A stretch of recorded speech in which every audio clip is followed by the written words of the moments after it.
Esta é uma ministração da Igreja Cristã da Família do Butantã, formando Jesus em nós. E eu quero hoje falar com vocês sobre um assunto muito importante, que tem a ver com aquilo que eu comecei a falar semana passada. Nós falamos semana passada sobre o piso e o teto, um pacto que nós fizemos em 2004 e que nós estamos voltando a fazer agora como igreja, em que cada um de nós determina na sua vida o que é o mínimo que eu preciso para viver. Faço o meu orçamento, eu vejo lá, Deus, a dignidade está neste piso. A palavra de Deus diz, e eu falei sobre isso semana passada, em 1 Timóteo 6, que se nós tivermos com o que comer e o que cobrir, estejamos contentes. Ou seja, nós não temos que desejar muitas coisas, nós podemos ter muitas coisas. E por isso, quando as riquezas crescem, nós não devemos colocar nelas o nosso coração. Porque nós não podemos servir a dois senhores, ou servimos a Mamon, que é o Deus das riquezas, ou servimos a Deus. Então, há um piso que é aquilo que eu preciso para poder sobreviver, para viver minimamente. Mas também há um teto. Também há um valor, que é o valor que eu digo, Senhor, se o Senhor quiser me usar como um canal de bênçãos, eu vou entender que quando passar esse valor, é para dar para alguém, é para fazer algo, é para transbordar, é para entregar. E como eu disse também, o canal serve para isso, ele recebe na medida em que dá. Então quando você começa a se transformar numa represa de bênçãos, Deus começa a diminuir o fluxo, porque Ele não vai dar para que você retenha, Ele dá para que você distribua. E quanto maior seja a sua certeza de que não vai faltar, maior é a providência de Deus em acrescentar. Então, piso e teto funciona assim. Nós fizemos esse chamado para a igreja, e isso é um pacto, portanto não é nenhuma obrigação, não é nenhuma barganha espiritual com Deus, não é alguma coisa que você vai fazer para ficar rico, para prosperar, é um mover do coração. Há várias coisas para explicar por trás disso. Em 2004, nós estávamos presenciais, houve várias reuniões, projetamos, as pessoas escreveram, entenderam e mandaram o seu valor. Durante 5 meses, de agosto até dezembro, nós vamos entrar nesse pacto com Deus. Durante 5 meses, eu vou estabelecer na minha vida um teto. Aquilo que eu acho que é o teto bom. E eu vou ofertar, dizimar em cima desse valor. Portanto, você tem que ter um valor que seja factível. Você pode falar, Deus, meu teto seria $1 milhão por mês. Maravilha. Você tem 100 mil de dízimo? Então, a realidade ela vai se construindo. Na hora em que eu estabeleço o meu teto, eu digo, Deus, eu sei que com isso eu estou bem. E não precisa ser muito parcimonioso, não. Você pode entender o que é o teto, no seu momento. E entender que se Deus quer te abençoar, Ele vai te dar esse teto. Mas se Ele quer abençoar outros através de você, Ele vai multiplicar muito mais. E esse é o segredo dessa campanha. Abrir a porta da multiplicação. Abrir o poder da exponenciação, porque nós somos canais de bênção. Então, para explicar melhor isso, nós continuamos hoje com a mesma pergunta no nosso chat aí. E você escreve, eu quero participar do piso e do teto. Se você escrever isso e mandar no nosso chat, nós vamos entrar em contato com você durante essa semana. O nosso pessoal de administração e finanças aqui, o Rogério, já preparou o material para explicar direitinho por escrito, dando os exemplos e a situação, como vai acontecer, para você entender esse negócio, fazer a sua conta e então responder, eu vou me comprometer com este valor durante 5 meses. E então, com aquele valor, nós vamos construir o orçamento do que nós vamos fazer como igreja. As pessoas que nós vamos abençoar, os grupos que nós vamos cobrir, as atividades que nós vamos fazer como igreja, e você também na sua vida, obviamente, fez um teto, está pensando o que você vai fazer com esse dinheiro. Então, essa campanha começa a partir do mês de agosto. Temos aí no domingo que vem para explicar bem esse negócio e para ir colocando gente dentro dela. Em 2004, há 16 anos atrás, nós tivemos 114 pessoas participando. A igreja era menor. Domingo passado nós falamos aqui, pelo chat vieram 71 pessoas, 71 nomes disseram, eu quero participar. Hoje você tem essa chance também. Se você já falou, eu quero participar no domingo passado, não precisa responder agora de novo. Mas se você ainda não respondeu, ou se você não sabia, essa é uma oportunidade, mande aí o seu "eu quero participar da campanha do piso do teto", e nós vamos entrar em contato com você para explicar melhor esse assunto. E eu quero aproveitar aqui e explicar melhor esse assunto na Bíblia. E eu fiquei pensando aqui sobre essas coisas, porque esse é um assunto muito controverso. Tem muita gente que quer se chegar a Deus para ficar rico. Então a motivação da pessoa é descobrir a lâmpada mágica do Aladim. Eu vou lá, esfrego, faço meus desejos e vão cair carros, casas, viagens, condições financeiras na minha vida. E eu descobri um Deus que quer me abençoar com riquezas. Isso não tem nenhuma base bíblica. Pelo contrário, a Bíblia diz que quando qualquer um que quiser viver piamente em Cristo, padecerá perseguições.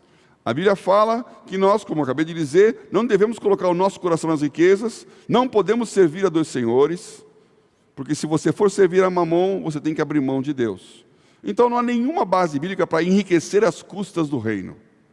Mas há muita base bíblica para dizer que Deus vai prosperar a sua vida para cumprir o propósito que Ele tem para você. Então, por isso, o teto de cada um é variável. Cada um tem uma situação, cada um tem um chamado, cada um tem uma posição.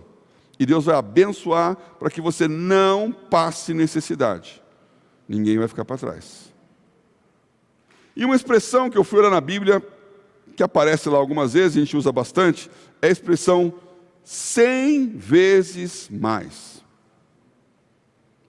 Os diáconos podem anotar, o título dessa palavra é 100 vezes mais. Esse número 100, ele está associado na nossa cabeça à plenitude, à grandeza. 100 é a nota máxima. Pelo menos antigamente era a nota 100. Hoje depois virou 10, depois virou A, e agora não tem nem nota. O estudante passa sem nota nenhuma. E ainda dá um nome bonito de progressão continuada. É um absurdo completo. Então, nós temos que ter um compromisso com a excelência, com o máximo, com o perfeito, com o 100%. Algo está muito bom? Está 100%. 100 vezes mais tem esse significado. Multiplicação. Você pega 1 e multiplica por 100. E há duas passagens na Bíblia, uma no Velho Testamento e uma no Novo Testamento, em que essa expressão é usada. E coincidentemente, cada uma dessas duas passagens é relatada duas vezes. Então nós temos 4 referências bíblicas para 2 momentos em que esse 100 vezes mais foi utilizado.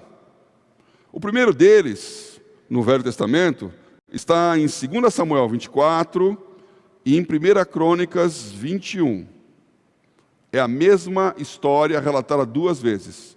Uma em 2 Samuel e outra em 1 Crônicas. Para vocês que querem ter um pouco de cultura bíblica, né? O livro de Samuel foi escrito antes do povo ir para o exílio. Um pouco antes do povo de Israel ser desterrado para a Babilônia, se escreveu a história que conta desde Samuel, que dá o nome ao livro, né? E vai até o último rei, que tem os livros de reis também, que também foram escritos dessa mesma maneira, nessa mesma época. Depois, quando o povo está voltando da Babilônia, 70 anos depois do desterro, do cativeiro, são escritos os livros de crônicas. Então eles repetem a história, refazendo para que o povo que está, a nova geração que nasceu, soubesse qual foi a sequência de reis e o que aconteceu, quais são as crônicas dos reis de Israel, dos reis de Judá e de Israel, que é o que acontece depois que Roboão, filho de Salomão, divide o reino em 2. Então, tem 2 passagens aqui. Mas a história é a mesma. E a história é Davi, o rei Davi, que foi aquele que expandiu muito o Estado de Israel, né? O primeiro rei foi Saul, o segundo foi Davi, famoso pela sua luta contra Golias. Davi se torna rei, Davi se fortalece, Davi conquista da terra dos Jebuseus Jerusalém, transforma Jerusalém na capital de Israel, começa a construir ali o palácio onde ele mora e está num processo de crescimento. Então Davi, que era aquele jovenzinho que matou um leão com uma funda, um urso com uma funda, que com a mesma funda, que é um estilingue da época, matou ou feriu o gigante Golias e decepou com a sua própria espada. Agora ele tem os seus valentes. Agora ele tem um exército. Durante anos, anos e anos, ele andava com um bando. 300, 400 pessoas que seguiam Davi, enquanto Saul estava perseguindo. E ele fugia, morava na caverna, como na caverna de Adulão. Mudou para o lado dos filisteus, para se esconder do rei. Então ele teve uma vida muito complicada, até ser reconhecido rei, ser unificado em todas as 12 tribos e crescer. E nesse momento que ele está forte, que ele está bom, ele chega para o general dele de 4 estrelas lá, que é o Joabe, e fala: Joabe, faz um recenseamento aí, vê quantas pessoas tem o meu exército, quantas pessoas tem Israel. E aí, esse assunto não caiu bem para o Joabe. E eu vou querer ler com vocês aqui o que aconteceu. Então, olhando aqui, 1 Crônicas, vamos lá, 1 Crônicas 21.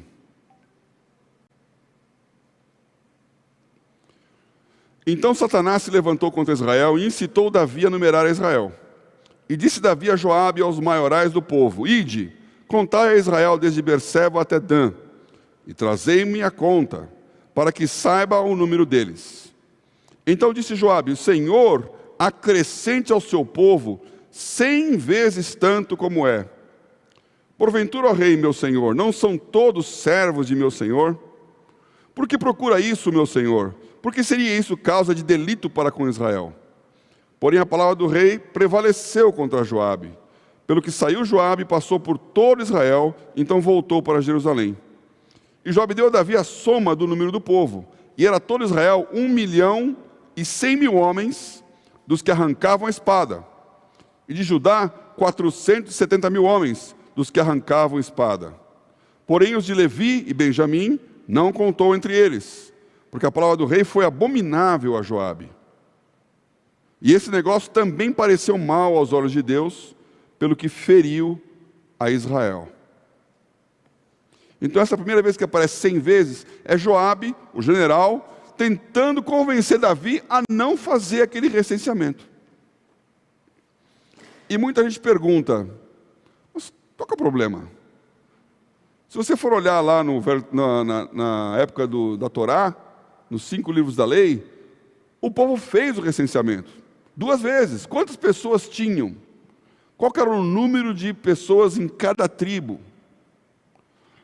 Deus tem um problema com o recenseamento? Será que tem um trauma? Mas Jesus nasceu no meio do recenseamento. O que Davi errou em querer contar o povo? E não era nem o povo, na verdade. Quando você vê aqui, ele conta os homens para arrancar a espada, ou seja, gente na condição de guerrear. O que Davi estava buscando aqui era a força militar que ele possuía, a capacidade do exército, a condição de expandir o reino, porque ele era um homem da espada. Deus falou isso para ele, quando ele tentou construir o templo, nós vamos ver um pouquinho mais para frente, aliás, bem pouquinho mais para frente, Deus fala: você não vai construir não, você é homem de sangue, você é homem da espada. A Bíblia fala dos valentes de Davi, contando as histórias dos feitos dele, quantas pessoas eles matavam, e que um deles lá, a espada grudou na mão, de tanto que ele usou durante todo o dia. Sangue, suor, solidificou na mão, e a mão apertada, batendo o dia inteiro. Homem de guerra. Então ele queria saber quantos soldados ele tinha. Joabe, que era o general, talvez fosse o mais interessado nisso, falou: rei, para que você quer isso? Que Deus te dê 100 vezes mais do que você pensa que precisa. Mas não conta não. Mas Davi prevaleceu, quis saber, e veio com esse número: 1.100.000 dos de Israel, e mais 470.000 de Judá. Praticamente 1,5 milhão, de 1.600.000 pessoas capazes de guerrear. Se o próprio Davi tivesse nesse recenseamento quando ele começou a história, ele não entrava, porque ele não era capaz de arrancar a espada. Quando ele se dispôs a matar o Golias, O rei Saul falou: olha, você veste a minha armadura, você coloca as minhas armas, eu vou te dar um melhor. Comparando com hoje, é como se uma pessoa tivesse se dispondo a fazer uma missão muito, muito difícil para o exército brasileiro, para a defesa do país. Então as forças armadas juntariam e falaram assim: olha, você vai receber o melhor equipamento, você vai receber a melhor estrutura. Nesses filmes de espionagem, tipo James Bond, aí sempre acontece isso, né? Missão Impossível. Começa sempre assim, tem um cara lá com uma missão muito difícil, e aí vem um fulaninho e fala: olha, este é o sofisticado do sofisticado. Esse carro que apita, fala, nada, voa. E essa caneta que escreve e atira e joga raio laser. Então ele recebe tudo que é sofisticação para poder vencer o inimigo. Saul fez isso com Davi. Falou: você vai pegar o melhor que tem aqui, a melhor espada, a melhor couraça, a melhor estrutura. E quando Davi colocou aquele negócio todo, ele falou: olha, eu não sei usar isso. Eu não consigo, eu nunca guerrei com espada. Ele era um jovenzinho, saindo da adolescência. Falou: o que eu sei é o estilingue. E eu vou com o estilingue. Deus vai me dar a vitória com o que eu tenho na mão. Davi falou isso. Todos acharam que era uma loucura.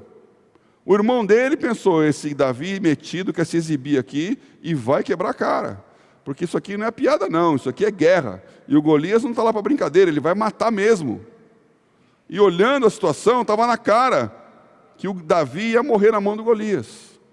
Foi a palavra de Golias. Mas Davi falou: você vem para mim com espada, contra mim com espada, eu vou em nome do Senhor. Eu vou lastreado não na minha força, não na minha capacidade, mas na minha experiência com Deus. Eu vou guerrear contra você porque Deus está comigo. E porque Deus está comigo, eu vou ganhar de você. Eu sou o mais fraco, você é o mais forte, mas eu vou ganhar. E aquele estilingue foi a maneira de acertar pedra no lugar onde ninguém podia acertar, na testa do gigante. E aí então ele cai ao chão, mas ele é morto com a espada do próprio Golias. Não foi a pedra que matou Golias, foi a espada. Precisava de uma espada. Davi teve essa grande vitória. E ele declarou essa dependência. Mas passa o tempo, e ele então resolve: não é mais um estilingue. Não é mais um garotinho que vai aparecer e fazer o que eu fiz. Agora eu quero saber o tamanho do meu exército. O pecado de Davi, o problema de Davi, era confiar na sua força. Querer entender quão poderoso ele era para medir aonde ele ia. E não depender mais de Deus, como ele sempre dependeu. Pagou caro. Pagou caro. Deus não se agradou.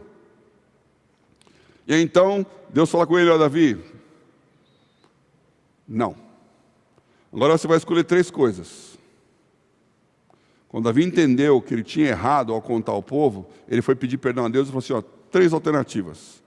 Primeira alternativa: 3 anos de fome na terra. Segunda alternativa: 3 meses de guerra, os teus inimigos ganhando de você.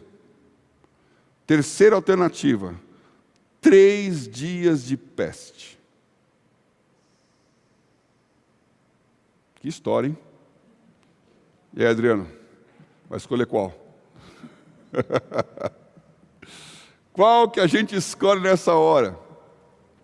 E veja que é bem isso, porque se o Davi queria um exército para ser forte, ele acaba. Deus falou: ó, meu amigo, 3 anos de fome e você vai estar fraquinho, todo o povo vai estar debilitado.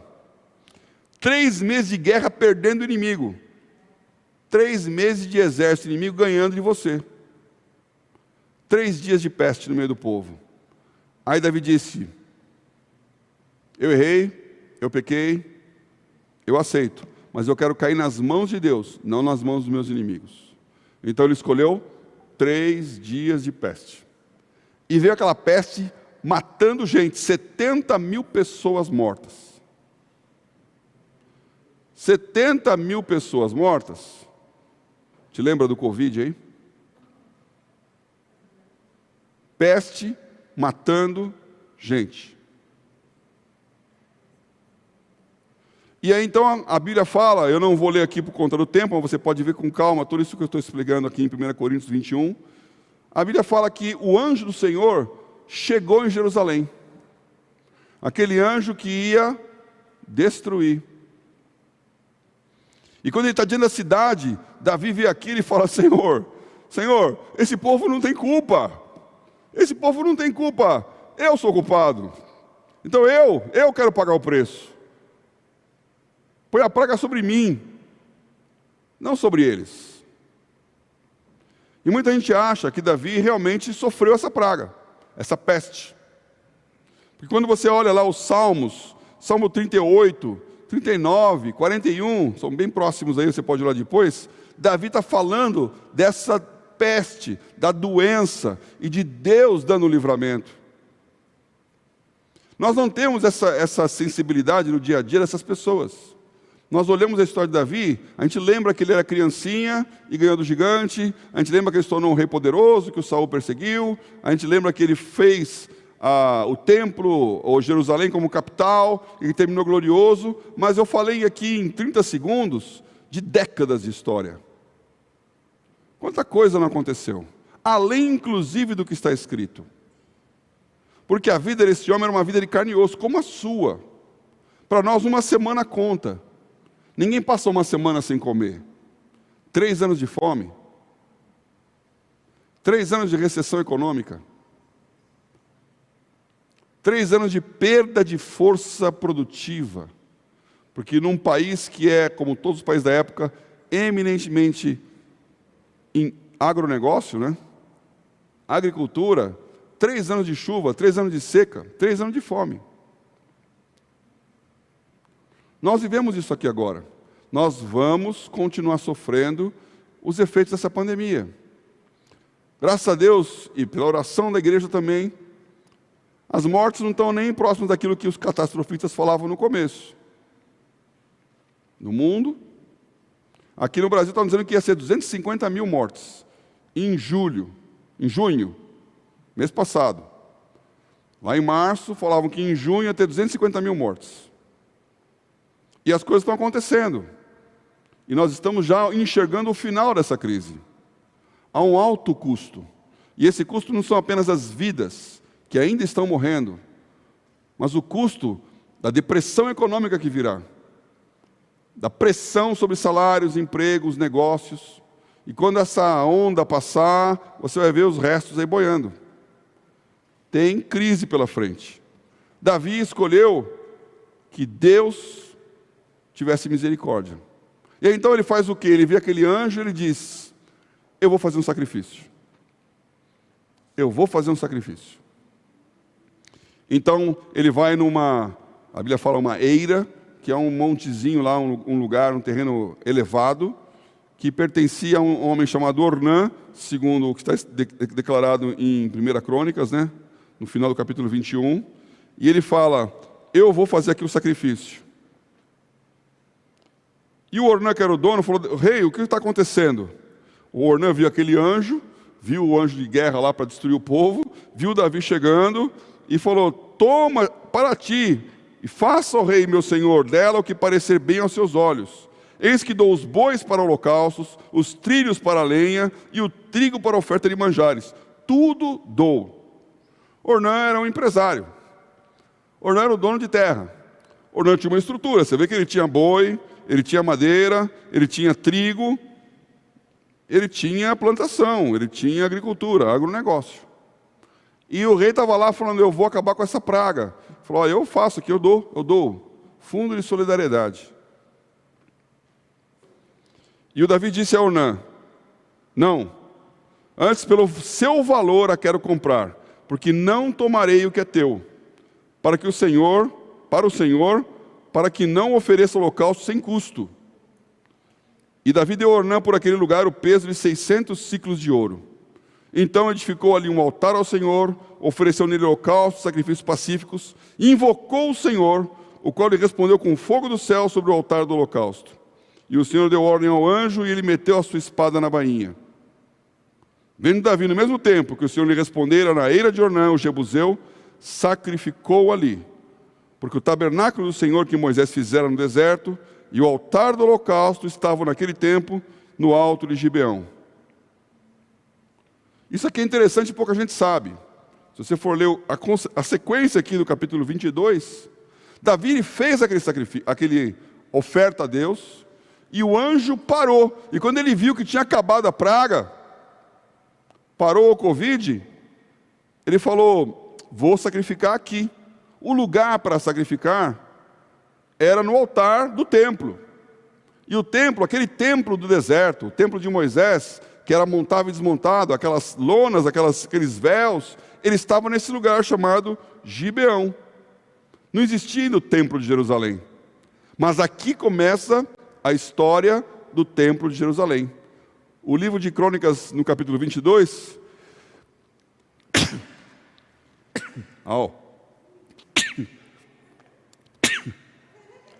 Alergia. Ainda bem que não é uma tosse seca, né? Está bem molhada essa tosse, Tess. Está bem molhada a tosse. Rinite alérgica? Isso aqui nem sei o que foi, viu?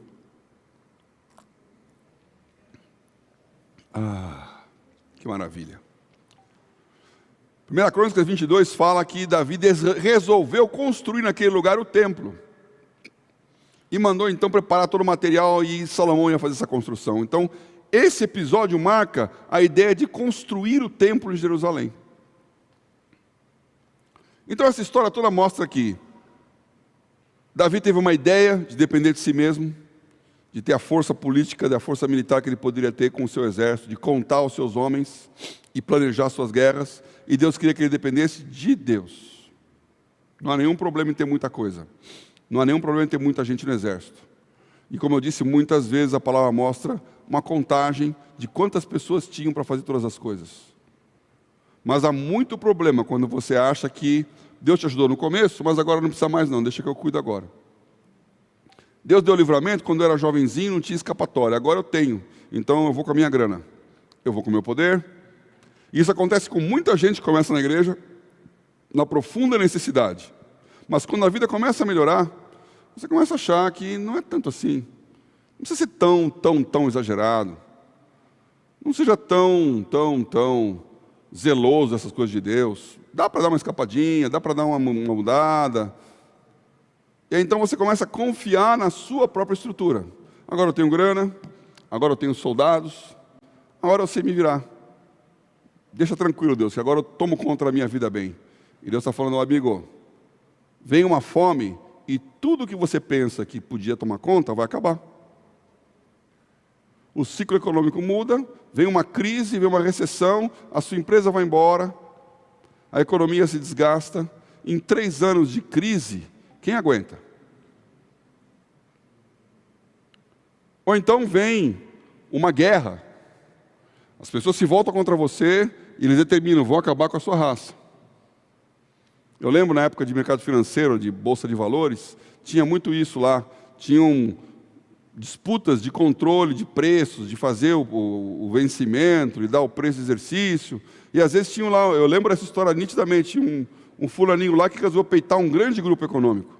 Aí o pessoal falou, olha, nós vamos acabar com esse cara, enquanto não acabar com ele, não vou sossegar. Então eles foram diminuindo o preço, vendendo, distorcendo o preço de mercado para acabar com a reserva dele, para quebrar a pessoa. Então quando ele quebrar, volta. Eu vou perder dinheiro? Vou perder, mas ele vai quebrar. Inimigo. Isso acontece direto no mercado. Dumping de preço. Eu vou perder grana, mas eu vou tirar o concorrente. Eu tenho mais força econômica, eu tenho mais poder, ele não vai aguentar. Vamos ver quem geme primeiro. Os homens fazem isso. Guerra comercial. Os países fazem isso. Hoje, China e Estados Unidos estão numa guerra comercial. Quem tem mais força para bancar? É aquilo que Deus colocou aqui para Davi. Pode acontecer 3 meses de guerra comercial e a tua empresa maravilhosa vai embora. Tudo que era fantástico termina. Nós estamos há 4 meses de pandemia. Quantos negócios acabaram? Quantos conseguirão subsistir há 4 meses sem abrir as portas? Sem faturar? companhias aéreas, hotéis, turismo, mesmo comércio. Então essa crise de Davi é uma crise que acontece hoje também. E tem a peste, que é ao lado do Covid. Essa história é muito, muito, muito próxima da nossa realidade. E temos um Joabe dizendo, não conta. Deus pode dar 100 vezes mais se você quiser. Para que você precisa saber? O segundo texto que fala sobre esse número 100 vezes mais está no Novo Testamento e também é contado 2 vezes, em Mateus 19 e em Marcos 10. E essa história é uma história mais conhecida, porque Jesus falou isso. Vamos lá para Mateus. Ele fala assim, no final do capítulo. Esse capítulo é interessante, que começa a falar sobre o divórcio. Já li muito esse texto aqui, Jesus falando do casamento. Depois ele abençoa as crianças. E aí, isso é muito importante, vem a história do jovem rico.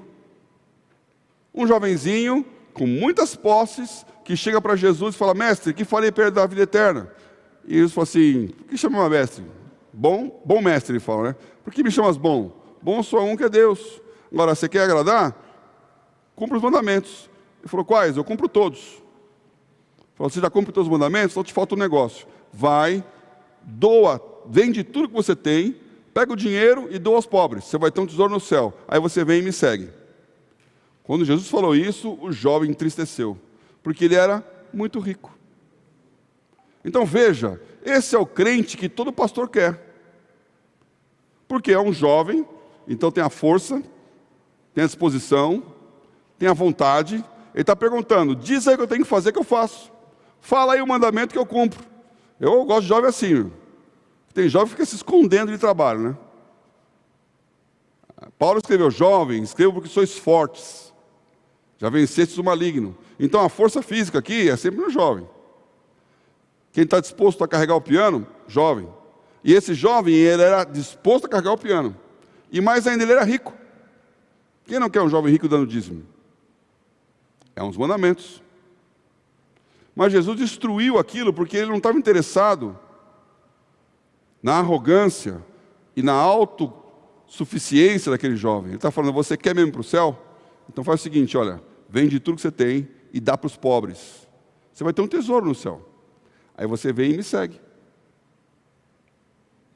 Eu sei que se esse desafio for feito para você aqui, talvez muita gente mude de igreja.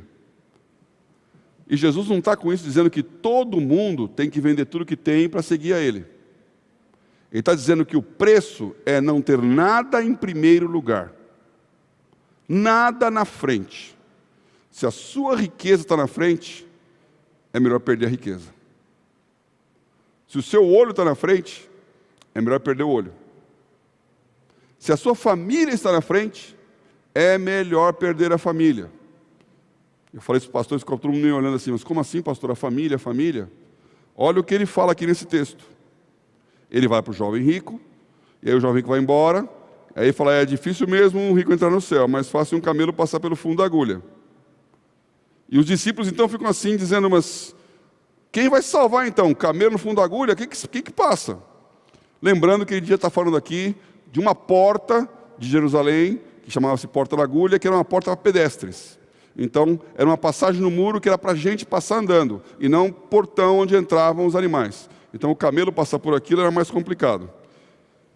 E aí, então, o Pedro fala, nós te abandonamos tudo e estamos seguindo. E Jesus diz, eu estou lendo agora em Mateus 19, a partir do versículo 28. Jesus disse-lhes, em verdade vos digo que vós, que me seguistes, quando na regeneração o Filho do Homem se assentar no trono da sua glória, também vos assentarei sobre 12 tronos, para julgar as 12 tribos de Israel. E todo aquele que tiver deixado casas, ou irmãos, ou irmãs, ou pai, ou mãe, ou mulher, ou filhos, ou terras, por amor do meu nome, receberá 100 vezes tanto, e herdará a vida eterna. Porém, muitos primeiros serão derradeiros, e muitos derradeiros serão primeiros. Outra passagem duríssima aqui. Jesus não analisou nada. Primeiro lugar, Deus. Não é família, não é irmãos, não é trabalho, não são propriedades, não são terras, não é o crescimento profissional. Deus não está aqui para te ajudar a crescer profissionalmente. Você cresce profissionalmente para cumprir a vontade de Deus. Deus não te deu uma casa, uma mulher, filhos, irmãos, para você ficar cuidando deles, ponto. Deus te deu tudo isso para que eles aprendam com você a servir a Deus. Filhos que enxergam os pais trabalhando na igreja, vão trabalhar na igreja. Filhos que enxergam os pais se afastando do trabalho, fugindo da responsabilidade, vão se afastar e fugir da responsabilidade. Então, quer ganhar 100 vezes mais? Priorize o que Deus está priorizando na sua vida. A mesma situação de Davi.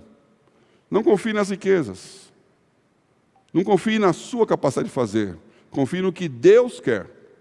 E o que Ele vai pedir para você? Meu irmão, eu não sei. Porque cada um é cada um. Eu sei o que Ele pediu para mim. E pediu coisas muito complicadas. Eu abri mão de muita coisa. E esse texto aqui de Mateus não fala, mas lá em Marcos, elas vão ler lá só para você dizer que eu não estou enganando. Ele coloca uma palavrinha a mais aqui, quando ele fala dos 100 vezes mais. Marcos 10, 30. Ele fala, olha o 29. Em verdade vos digo que ninguém há que tenha deixado casa, ou irmãos, ou irmãs, ou pai, ou mãe, ou mulher, ou filhos, ou campos, por amor de mim e do Evangelho, que não receba 100 vezes tanto, já nesse tempo, em casas, irmãos, irmãs, mães, filhos e campos, com perseguições, e no século futuro, a vida eterna. O que esse texto está dizendo? Ele está dizendo que quando você coloca no altar a sua família, o seu dinheiro, o seu tempo, os seus empreendimentos, você recebe de volta, nesse tempo. Então não é, aqui o texto não diz para você abandonar a sua família e viver no monte. Porque você tem uma responsabilidade com o seu irmão, irmã, muito mais com a sua mulher e seus filhos. Mas essa responsabilidade não é prioridade. Então quando eu casei, eu avisei minha mulher, eu falei, olha, você quer casar comigo? Ok, mas vou te dizer uma coisa, meu negócio é reino de Deus. E se nós somos felizes com Deus na favela, nós vamos morar na favela. Se nós somos felizes com Deus num palácio, nós vamos morar no palácio. Se eu for para o palácio e Deus quer que eu vá para a favela, nós seremos infelizes. Se eu for para a favela e Deus quer que eu vá para o palácio, além de burro, eu também serei infeliz.